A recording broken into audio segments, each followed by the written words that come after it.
again. And in Tampa, he'll be fighting on pay-per-view against, of all the dudes, Mike Perry, who's never met somebody in a bar he didn't like to punch. So what are we going to do here, Andy, in this one here? How would you approach this fight here tonight? I would imagine he's a monster favorite here. Well, you have to be careful with these promotional boxing things. Joe, they have Uriah Hall, former UFC fighter, fighting Julio Cesar Chavez Jr., who I think he's got to be in his late 50s or 60s. And so yesterday at weigh-ins, they announced Uriah Hall, undefeated boxer Uriah Hall. Joe, he's 1-0. His win was against Le'Veon Bell. That's who he beat, and they're billing him as an undefeated. You gotta love this. Okay, so here's how I'm playing this one, and the only reason I'm breaking down this fight is because Chris Allen, our producer, asked me to come up with a prop.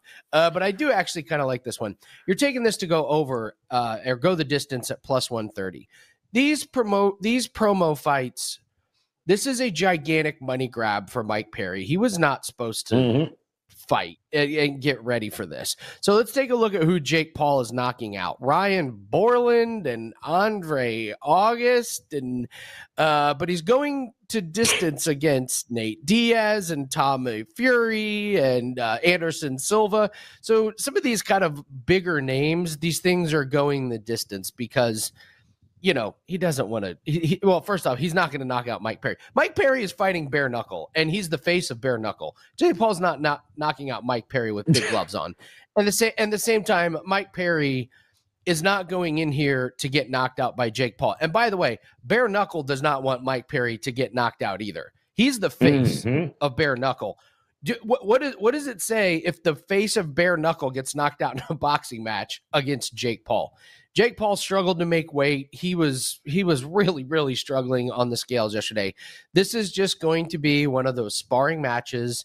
There might be a couple nice little moments, but neither one of these guys is going to throw with intent to kill.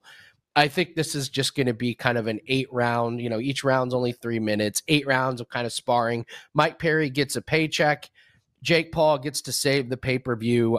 There's no harm, no foul. This is not going to be violent. And Mike Perry's coming off a bare knuckle, and now he's got gloves on his hand. So cool. I don't see a lot of power from either one of these guys. I think they just put on a nice little show for the fans. Nobody wants to get beat up, and you're getting plus money on this one.